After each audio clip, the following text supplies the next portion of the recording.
Le Front Touche pas à ma Constitution annonce avoir déposé lundi un recours contre la décision du ministre de l'Administration territoriale interdisant la journée de prière et de solidarité en faveur des détenus politiques et de leurs familles organisée dans le centre du pays. Ce recours, déposé auprès de la Chambre administrative de la Cour suprême, est motivé selon le Front par une violation des libertés publiques, une insuffisance de motivation justifiant l'interdiction. En effet, le Front Touche pas à ma Constitution a projeté observer une journée de prière et de solidarité le vendredi 20 septembre dernier en faveur des détenus politiques et de leurs familles. Un projet auquel le ministre de l'Administration territoriale a opposé un non catégorique. Selon le ministre, des associations et regroupements membres du Front ne sont pas reconnus par la législation togolaise en matière d'association. Ajouté à cela, le ministre a estimé que cette manifestation n'était pas de nature à préserver la paix. Le Front se défend en arguant que la manifestation visait uniquement à offrir un soutien moral aux détenus politiques et à leurs familles, notamment par la distribution des kits scolaires aux enfants des détenus. Preuve, une manifestation similaire a été organisée par le Front le 16 septembre 2024 à Lomé sans le moindre trouble. Invitant les magistrats de la Cour suprême à s'inspirer de leurs collègues sénégalais contre les abus de pouvoir, le Front soutient que cette interdiction du ministre est un abus d'autorité. Entre le ministre et le Front, la Cour suprême avisera. À l'approche des fêtes de fin d'année, les ménages et les entreprises peuvent se retrouver face à une réalité moins festive qui est la difficulté d'accès au crédit. Cette période est souvent synonyme de dépenses importantes à cause de la hausse des consommations, qu'elles soient personnelles ou professionnelles. Plusieurs facteurs au niveau des établissements bancaires se conjuguent pour compliquer l'obtention de crédit à ce moment précis de l'année. En effet, le problème majeur réside dans l'adéquation de l'offre de crédit avec les besoins spécifiques des emprunteurs en fin d'année. Les crédits à la consommation, par exemple, sont souvent perçus comme une solution rapide et facile pour les ménages désireux de financer les dépenses de Noël. Cependant, pour les établissements, cela constitue un risque accru au moment du remboursement. Aussi, au-delà du fait que les demandes sont multiples en cette période, les banques sont dans une période de bilan financier, ce qui freine l'octroi de nouveaux crédits. Notons également que l'une des difficultés réside dans les conditions d'octroi partant de la constitution du dossier de crédit jusqu'au débloquement des fonds. Chez certains établissements, ce temps est estimé à 2 semaines, mais force est de constater que l'on peut attendre jusqu'à 3 mois avant de toucher le crédit. La réduction du montant demandé ou du dossier est également observée chez certains établissements bancaires, justifiée par la flexibilité du projet de crédit ou des cautions et garanties en nature. En outre, les difficultés d'accès au crédit en fin d'année constituent un véritable défi pour de nombreux acteurs économiques, des particuliers aux petites entreprises. La prudence accrue des banques rend l'accès au financement plus complexe. Dans ce contexte, les emprunteurs doivent redoubler de vigilance et faire preuve de discernement face à des solutions de crédit qui peuvent s'avérer dangereuses à long terme, comme les crédits de festivité proposés par certaines banques. L'hypertension artérielle est un problème de santé publique au Togo selon l'Organisation mondiale de la santé. Autrefois maladie du sujet âgé, aujourd'hui les jeunes adultes sont davantage concernés. D'après l'enquête STEPS, le quart de la population togolaise âgée de 18 à 65 ans est victime de la maladie. Ceci signifie que la prévalence de l'hypertension artérielle est en augmentation. D'autres études démontrent que cette prévalence est très élevée dans la commune de Lomé avec une prédominance féminine. Cette affection méconnue chez près de la moitié des hypertendus est non seulement en rapport avec l'âge, mais aussi avec la consommation salée et surtout l'obésité. Par ailleurs, il est important de rappeler que l'hypertension artérielle est l'un des principaux facteurs de risque de mortalité et de morbidité cardiovasculaire. Également, elle est majeure dans la survenue d'accidents vasculaires cérébraux, d'insuffisance cardiaque, d'insuffisance rénale, entre autres, qui représentent les principales causes de décès. La consommation excessive d'aliments salés, d'aliments transformés, d'alcool et de tabac sont souvent à l'origine de cette hausse de cas de la maladie et il est recommandé de manger sainement ou encore de faire du sport. Le cancer continue de représenter un problème de santé publique au Togo. Selon les autorités en charge du secteur de la santé, le pays enregistre chaque année plus de 7000 cas de cancer, dont près de 900 cas pédiatriques. Dans les détails, tous les sexes sont affectés. Les cancers les plus présents chez les femmes sont ceux du sein, avec un taux de 21%, et du col de l'utérus, qui est à 16%. Chez les hommes, le cancer de la prostate est à 18%, alors que celui de l'estomac est avec un pourcentage de 10%. Face à la montée alarmante de la maladie, l'État togolais compte renforcer la capacité du réseau d'établissements de santé pour l'amélioration du traitement des patients atteints de cancer. Rappelons que généralement, la consommation de tabac et d'alcool accompagnée d'une mauvaise alimentation ou encore d'un manque d'activité physique et la pollution de l'air sont des facteurs de risque majeur du cancer. Un diagnostic correct de la maladie est indispensable pour son traitement approprié et efficace. La menace était dans les tuyaux. Les militaires au pouvoir au Mali ont coupé mardi le signal de Joliba TV, une chaîne d'information très populaire dans le pays. La faute à une émission au cours de laquelle, il y a 2 semaines, un invité avait remis en cause la crédibilité du coup d'État présumé déjoué par les militaires au pouvoir au Burkina Faso. La solidarité entre juntes militaires faisant foi.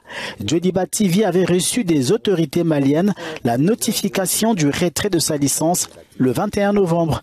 Mardi, la haute autorité malienne de communication a mis la menace à exécution aux grandes dames des journalistes de Joliba TV qui espèrent désormais que le signal de leur télévision sera vite rétabli.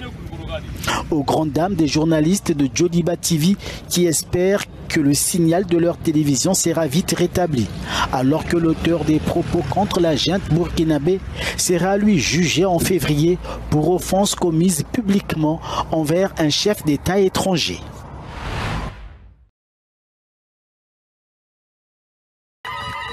Alors que le Soudan est plongé dans une guerre dévastatrice depuis avril 2023, l'ONU a lancé à Port-Soudan une campagne de 16 jours d'activisme contre les violences basées sur le genre. L'événement coïncide avec la Journée internationale pour l'élimination de la violence à l'égard des femmes et dénonce l'aggravation des violences sexuelles dans le pays.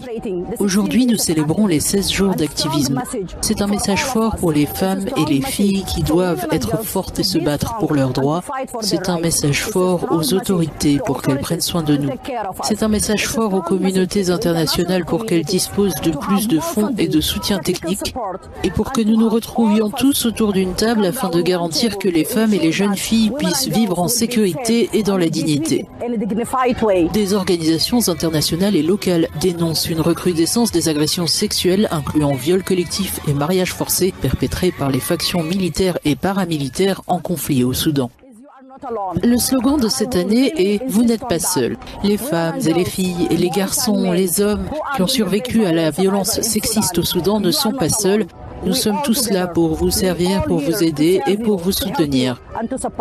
Le conflit au Soudan a fait plus de 20 000 morts et forcé 14 millions de personnes, soit 30% de la population, à fuir leur foyer. Cette situation a engendré l'une des pires crises de déplacement au monde, aggravant la vulnérabilité des femmes.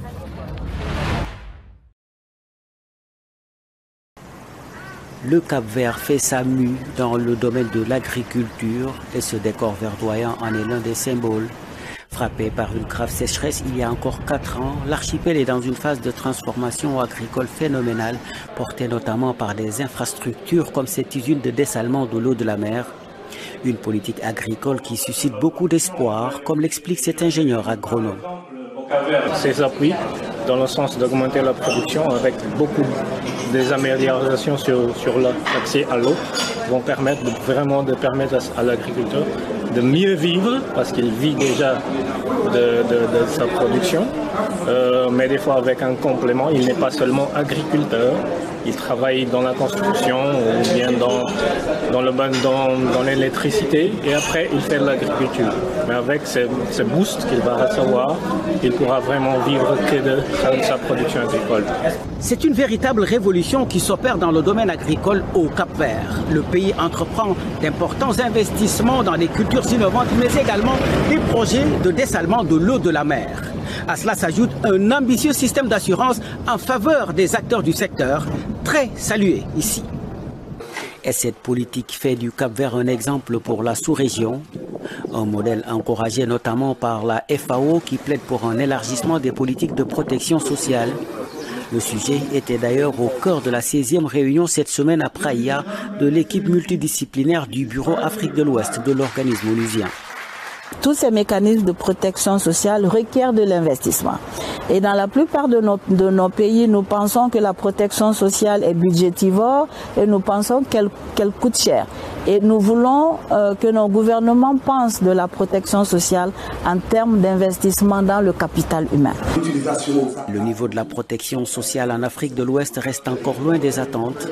La couverture est évaluée à seulement 13% de la population pour au moins une prestation, selon la FAO. Lundi, les ministres des Affaires étrangères du G7 se sont réunis à Rome pour discuter des solutions possibles aux multiples conflits qui secouent le monde, du Moyen-Orient à Gaza en passant par l'Ukraine. Selon le diplomate italien Antonio Tajani, des signes encourageants commencent à se dessiner. Les ministres de plusieurs pays arabes ont également participé à cette rencontre.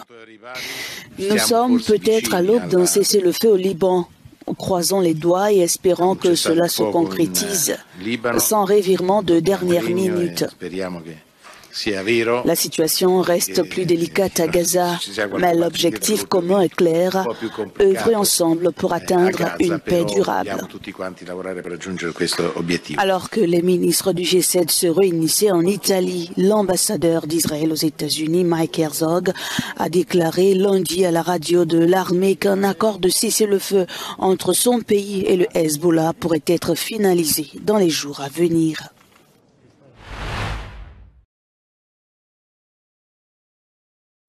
La 10e édition des dialogues méditerranéens s'est ouverte lundi à Rome en Italie.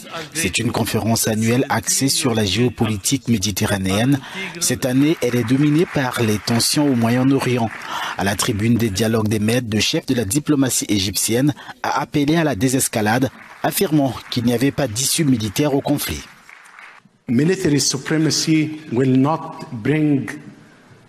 La suprématie militaire n'apportera pas la paix et la stabilité à Israël et à notre voisinage.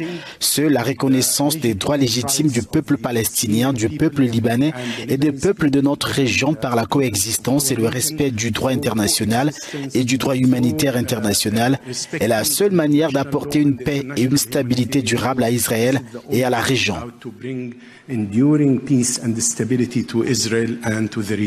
Son homologue libanais est allé dans le même sens. Abdallah Bou Habib a appelé à un cessez-le-feu immédiat dans la région.